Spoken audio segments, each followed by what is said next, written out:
जो मैं समझाऊंगा 1 सेकंड में आपको बात समझ आ जाएगी, ऐसा भी जरूरी नहीं है। बहुतों को चीज पकड़ में आएगी, बहुतों को नहीं आएगी।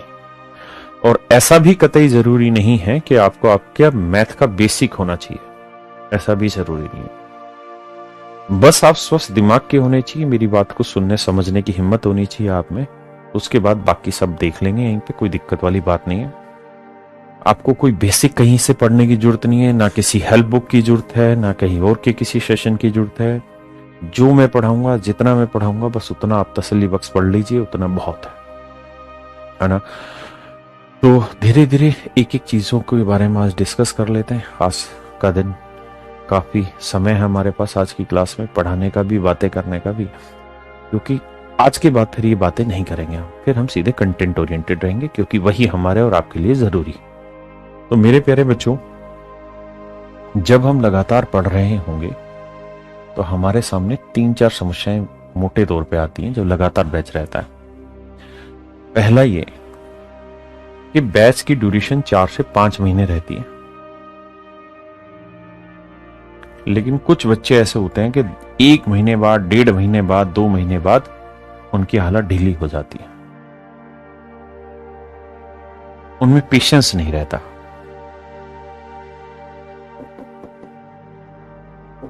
हिंदी में बोले तो संयम नहीं रहता। जैसे मैंने कोई टॉपिक स्टार्ट कराया, लेट से मैंने ज्योमेट्री स्टार्ट किया आपकी, तो ज्योमेट्री लगभग 1 महीना 10 दिन चलता है। 1 महीना 10 दिन चलता है ज्योमेट्री, क्योंकि बहुत डिटेल में पढ़ाना होता है, बहुत सारे कॉन्सेप्ट होते हैं। तो बच्चों की क्या आदत होती है कि 4, 5, 6 दिन, 10 दिन पढ़ लेंगे, 10 दिन के बाद फिर कमेंट करना शुरू करते हैं, सर ये टॉपिक कब खत्म होगा, सर ये कब खत्म होगा, सर मन नहीं लग रहा, कब खत्म होगा। और धीरे धीरे ऐसी हालत होती है बच्चों की, एक सर्टेन टाइम के बाद वो फिर कोचिंग छोड़ ही देते हैं। तो सबसे बड़ा कारण है पेशेंस का, संयम का। कामयाबी के लिए 3 चीजें आपके अंदर बहुत जरूरी हैं। स्टूडेंटशिप,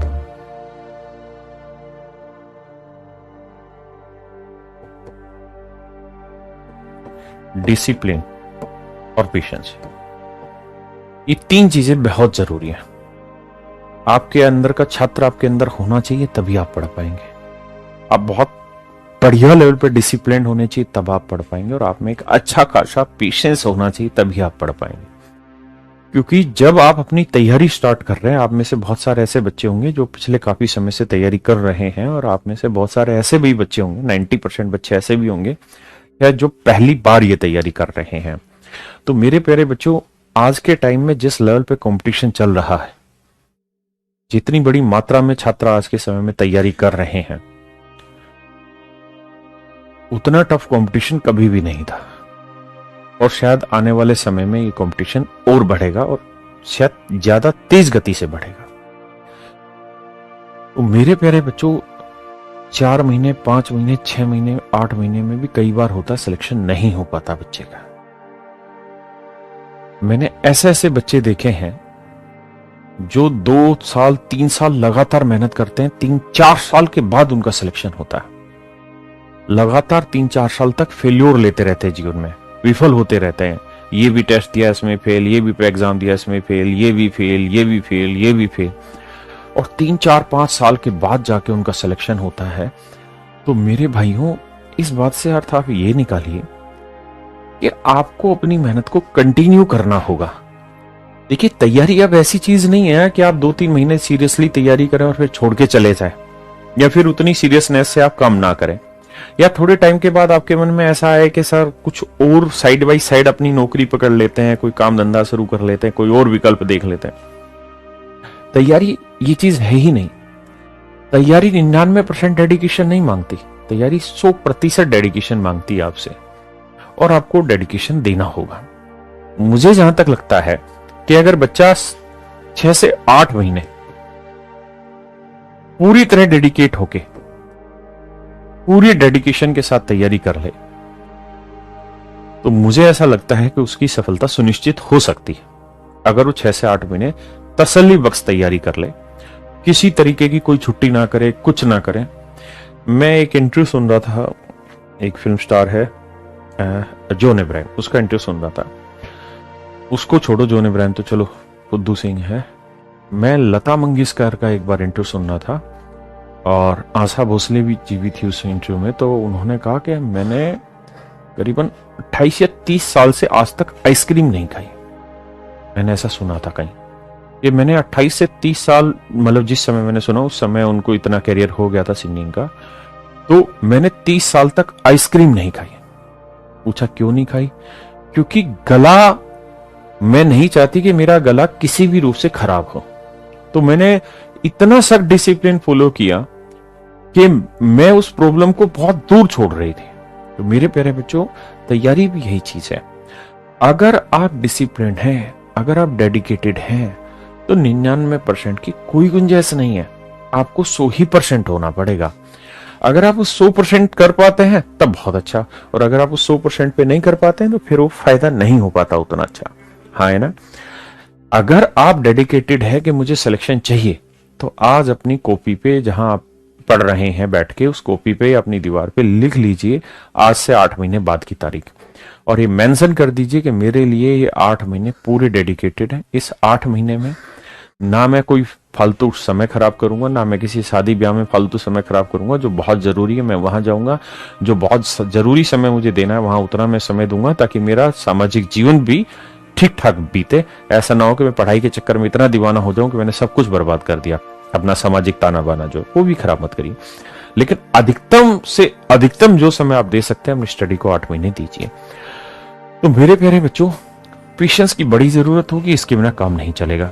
और ये पेशेंस थोड़े ही दिन में जवाब देने लगता है ना। और ये हर एक में अलग अलग लेवल रहता है और हर एक को इंक्रीज करना होता है। मैंने आज तक अपने जीवन में, आज मेरी उम्र 40 साल है, मैंने लगभग कुछ नहीं तो 30 से 35 बार मतलब जिम ज्वाइन किया है।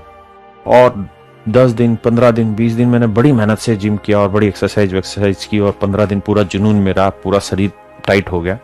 15 दिन के बाद फिर एक दिन ऐसा आया कि सोचा कि यार आज नहीं कल से जाऊंगा, और वो फिर कल जो है ना वो आता ही नहीं कई दिनों तक, और मैं लगातार उस काम में असफल होता रहा, शरीर सही सुडौल शरीर बनाने के लिए। तो जीवन में हर एक काम में पूरी तरह डेडिकेशन चाहिए। अगर पूरा डेडिकेशन है तो ही वो काम हो सकता है, नहीं तो वो काम नहीं हो सकता, हाँ है ना। मेरी बात समझ रहे हैं आप? मेरी बात समझे कि नहीं समझे? आइए जी गजेंद्र जी, तो पेशेंस आप में बड़ा होना जरूरी है, और इसको कैसे बनाए रखा जाए इसके कुछ छोटे छोटे तरीके हैं। आप 1 महीने लगभग कोचिंग रखिए। 1 महीने तक मुझे लगता है कि आप इतना पेशेंस आप में स्वाभाविक रूप से होना चाहिए। तो 1 महीने तक कोई चार चपड़ वो कुछ नहीं, सिर्फ पढ़ते रहिए चुपचाप। 1 महीने बाद मैं आपको एक एक धीरे धीरे करके कुछ मेथड्स बताऊंगा, जिसके थ्रू आप अपने पेशेंस को धीरे धीरे करके इंक्रीज करें। दूसरा है मेरे प्यारे बच्चों, एक स्टेज के बाद बच्चे में एक डिप्रेशन की स्टेज आती है। आप डिप्रेशन कह लीजिए या ओवर थिंकिंग की स्टेज आती है। देखिए आज हम बात कर रहे हैं क्योंकि पहली क्लास है, कल से हम बात नहीं करेंगे, हम सीधा सीधा पढ़ेंगे। जी पीयूष जी, आप सीआरपीएफ में काम कर रहे हैं, मेरे लिए तो यह कतई संभव नहीं था। जी जी बिल्कुल, ऑनलाइन की वजह से आप पढ़ पा रहे हैं, बहुत धन्यवाद आपका कि आप पढ़ने की कोशिश कर रहे हैं। तो ओवर थिंकिंग होनी स्टार्ट होती है, और ये प्रोसेस लगभग 3-4 महीने की तैयारी के बाद होता है। जब बच्चे को लगता है कि यार हाथ में कुछ आ नहीं रहा है, जो हम मॉक टेस्ट वगैरह दे रहे हैं या जो हम प्रैक्टिस कर रहे हैं उसमें उतना अच्छा कॉन्फिडेंस बिल्डअप होता नहीं है, वो फिर उस समय बड़ा परेशान होता है। तो मेरे बच्चों, इसका बचाव का क्या उपाय है, इस पे भी हम चर्चा करने वाले हैं। पहला उपाय मैं बताता हूं, जितने भी एग्जाम हैं, जितने भी एग्जाम के फॉर्म निकलते हैं, चाहे वो चपड़ासी हो और चाहे वो आपका सीजीएल हो, या और आपकी जो मनपसंद पोस्ट है जहां आप सक्षम उस पोस्ट को भरने के लिए, उन सारे पोस्टों के एग्जाम को फिल करिए। मतलब हर एक एग्जाम को आप ट्राई करिए। एग्जाम के पेपर, मतलब जो भी उसको नौकरी की तैयारी है वो आप कर ही रहे हैं यहाँ पर, और उसके बाद उस एग्जाम को जरूर देना चाहिए। क्योंकि धीरे धीरे ये जो इतने सारे एग्जाम आप देंगे, यहां से एक तो आप एक अच्छा खासा एक्सपीरियंस गेन करेंगे कि उस प्रेशर को कैसे डील किया जाए जो एग्जाम सेंटर पे आता है। दूसरा ये आता है कि ये कतई संभव नहीं है कि आप पहला एग्जाम दे और उसी में सफल हो जाएं, है ना। बहुत बार असफलताएं मिलती हैं, फिर जाके कहीं सफलता मिलती है। तो घबराना नहीं, आपने अपना काम करते रहना लगातार। ये जो छोटे छोटे एग्जाम आप देते रहेंगे, जैसे आपने एक एमटीएस का एग्जाम दिया और एमटीएस के एग्जाम में आपका सिलेक्शन हो गया, या और कोई एग्जाम दे दिया और उसमें आपका सिलेक्शन हो गया, तो वो आपकी एनर्जी को बूस्ट करेगा, आपके माइंड मेकअप को तैयार करेगा, आपके अंदर से जो मोराल है उसको बिल्डअप कर देगा दोबारा से तैयारी करने के लिए। तो ये छोटे छोटे स्टेप हैं जिसके थ्रू आपके डिप्रेशन को आप दूर भगा पाएंगे, अपने मनोबल को बढ़ा पाएंगे इन छोटे छोटे सिलेक्शन के थ्रू। दूसरा, आप अपने छोटे टारगेट फिक्स करिए, फिक्स स्मॉल टारगेट, छोटे टारगेट फिक्स करिए and try to achieve it, और इसको पाने की कोशिश करिए। छोटे टारगेट बनाए, कोशिश करनी है उस टारगेट को फिर अचीव भी किया जाए। जैसे मान लीजिए मैंने एक टारगेट बनाया कि सर ने जो ये चैप्टर कराया मुझे फलाना फलाना करके, मुझे कोशिश करनी कि अगले 10 दिन में इस चैप्टर को मुझे 2 बार रिवाइज करना, कॉपी पे लिख लेना है ना। और अगर कोई यार दोस्त है तो उसको बता भी देना हवाबाजी में कि बेटा इस चैप्टर से ना 10 दिन बाद कोई भी क्वेश्चन पूछ लियो, जा मैं बता दूंगा। क्योंकि जब आप उसके सामने कई बार हवाबाजी में फोल देते हो ना, फिर वो मजबूरी भी हो जाता है पढ़ना कि यार अब इसको मैंने हवाबाजी कर दी और ये कुछ भी सवाल मुझसे पूछेगा, तो मुझे इस चैप्टर को बढ़िया से तैयार करना है। तो मतलब 10 दिन का टारगेट लिया और 10 दिन में मैंने उस चैप्टर को बहुत बढ़िया से 2-3 बार रिवाइज भी कर दिया। मतलब टारगेट बनाइए, छोटे बनाइए और फिर उसे अचीव करिए। जैसे अचीव कर लिया उस टारगेट को एंजॉय भी करिए, फिर एक नया टारगेट बनाइए, फिर एंजॉय करिए, आगे बढ़िए। तो इस प्रोसेस को कंटिन्यू करते रहिएगा। तीसरी चीज, डेली का डेली क्लास वर्क जो है वो डेली कंप्लीट करने की कोशिश करिए, डेली वाइज। मतलब रोज का काम आपने रोज खत्म करना है, चाहे कुछ हो जाए। अगर आज मैंने क्लास में कुछ पढ़ाया है, मान लीजिए 1.25 घंटे की क्लास में पढ़ाया, तो आप 20 मिनट भी अगर उस चीज के ऊपर प्रॉपर टाइम दे देंगे तो शायद बहुत अच्छे से कवर हो जाएंगे। और कुछ टॉपिक ऐसे रहते हैं, कुछ क्लासें ऐसी रहती है जिसमें समय ज्यादा देना होता है, तो आपने कोशिश करनी है कि जो पढ़ाया है सर ने, उस काम को उस दिन मैंने खत्म करना ही करना है। संग्राम सर, गुरुजी आपका कोर्स कहीं फ्री में भी अवेलेबल है क्या? नहीं भाई, हम तो कहीं फ्री में अवेलेबल कराते नहीं है संग्राम भाई, सरगम भाई है ना। और कुछ लोग अगर चोरी छिपे ऐसा काम करते भी हैं तो हम तो ऐसे लोगों की सपोर्ट करते नहीं है, और उम्मीद है आप भी ना करें, क्योंकि बहुत ज्यादा फीस हमारे बैचों की है नहीं, बहुत नॉमिनल सी फीस रखते हैं। और जीवन में जो ये प्रयास है ना, ये बड़ा ईमानदार होना बहुत जरूरी है, क्योंकि अगर यहीं से अपनी नींव गलत तरीकों से डाल देंगे तो फिर सिलेक्शन कहां से उम्मीद कर सकते हैं उस चीज की। जी आपका कमेंट दिखाई दे रहा है, बताइए। तो डेली का काम डेली करना है। तीसरी चीज कि जब भी मेरी क्लास स्टार्ट होगी तो आप एक रफ नोटबुक लेके बैठेंगे, रफ कॉपी जिसे हम कहते हैं, और एक पेन लेके बैठेंगे। और जैसे जैसे मैं कोई कैलकुलेशन दे रहा हूं, कोई सवाल दे रहा हूं, आपको खटाखट करने की भी कोशिश करनी है, उस चीज को जल्दी से उस चीज को खत्म भी करने की कोशिश करनी है। रफ नोटबुक लेके बैठेंगे और उस काम को खटाखट, जो मैं करा रहा हूं यहाँ और जो मैं आपसे आंसर पूछ रहा हूं, खटाखट आपने रफ कॉपी में करना है। कोई कैलकुलेटर का इस्तेमाल नहीं करना, कोई और एक्सटर्नल सोर्स का इस्तेमाल नहीं करना। जो पढ़ा रहे हैं बोर्ड पे समझिए और करिए। ऐसा क्यों कह रहा हूं? ऐसा इसलिए कह रहा हूं कि क्योंकि आपको जो एग्जाम देना है ना, एग्जाम देना आपने ऑनलाइन, और ऑनलाइन में क्वेश्चन लिखाना आपके कहां, बोर्ड के ऊपर, सॉरी स्क्रीन के ऊपर। तो आदत अभी से डालिए, स्क्रीन पे क्वेश्चन देखा और करने की कोशिश करनी है ना। मैं हर एक सवाल में आपको 30-40 सेकंड का समय देता हूं ताकि आप उस चीज को कर पाए। दूसरी चीज, डेली का काम डेली आपने करना है। क्लास में पार्टिसिपेशन बढ़ाइए, आप जितना संभव उसके पार्टिसिपेशन बढ़ाइए। मतलब जितना ज्यादा हो सके क्लास को पार्टिसिपेट करिए। आपका उत्तर गलत आ रहा है, सही आ रहा है, आपके जो विचार है बको सामने वाले पे, स्क्रीन पे डालो। पढ़ाई से रिलेटेड फालतू बातें नहीं होनी चाहिए, क्योंकि आप अपने कमेंट्स जो हम तक पहुंचा रहे हैं, तो उस बीच में हो सकता है कि हम आपके कमेंट को ना पढ़ पाए, या कुछ कमेंट पढ़ पाते हैं, कुछ नहीं पढ़ पाते हैं, कुछ हमें लगता है कि नॉन ऐसी चीजें जो इस क्लास से रिलेटेड नहीं है। लेकिन क्लास के बाद मैं सारे कमेंट्स को लगभग देख लेता हूं, आपके जो भी विचार होते हैं, और उसमें जो जरूरी होता है उसको मैं समझ के अगली क्लास में आपको आंसर देता हूं, या 2-3 क्लास बाद जब उस चीज की बारी आती तो मैं समझा देता हूं, है ना। एक कहानी ये भी है कि आपने कोई चीज पूछी और मुझे ये बात पता है कि यार ये चीज मैंने बतानी है, लेकिन आज से 5 क्लास के बाद इस क्लास का नंबर आएगा, तो हो सकता है उस कमेंट का मैं आंसर आपको ना दूं।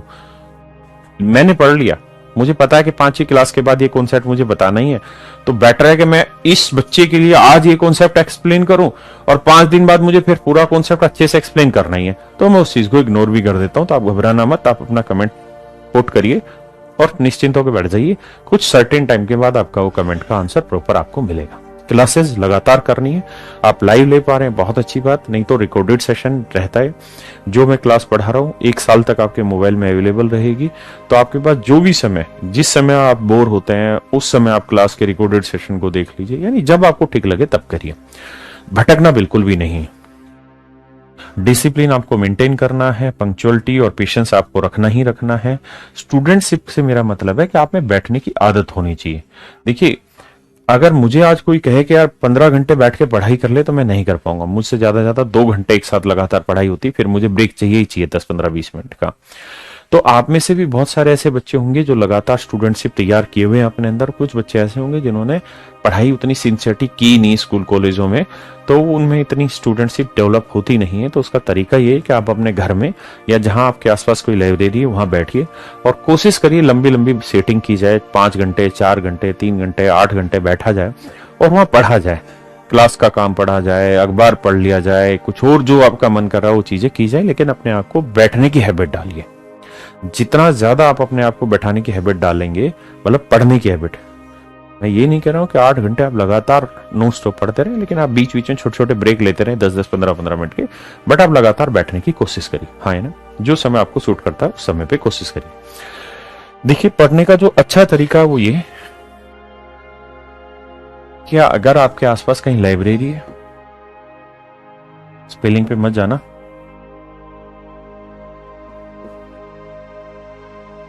लाइब्रेरी जो है तो मेरे भाई वो ज्वाइन कर लीजिए। मेरी इंग्लिश बेहद कमजोर है, लेकिन मैं टर्मिनोलॉजी इंग्लिश में यूज कर लूंगा और इंग्लिश बोल भी लूंगा। तो लाइब्रेरी आप यूज करिएगा अगर आसपास नजदीक है तो, जहां आप जा सकते हैं, क्योंकि लाइब्रेरी आपके पढ़ने के माहौल को बहुत अच्छे से सेट कर सकता है और वो बड़ा जरूरी है ना। और ऑनलाइन जैसे मोड में अगर लाइब्रेरी मिल जाए तो सोने पे सुहागा है। तो अगर संभव हो सकता है और माँ बाप इतने आर्थिक रूप से सक्षम हैं कि आपको लाइब्रेरी दे का पैसा दे सकते हैं, तो आप लाइब्रेरी ज्वाइन कर लीजिए अगर नजदीक है तो। नहीं तो आप अपने जिस भी रूम में बैठते हैं कोशिश करिए वो रूम इस तरीके से रहे कि आपका डिस्टर्बेंस कम से कम हो बाहर की चीजों से। हाँ है ना, तो ज्यादा से ज्यादा रूम में बैठने की हैबिट डालिए। अगर संभव हो सके तो लाइब्रेरी ज्वाइन करिएगा, है ना, संभव हो पाए तो। नहीं तो कोई जबरदस्ती नहीं, आप रूम में बैठ के भी पढ़ सकते हैं।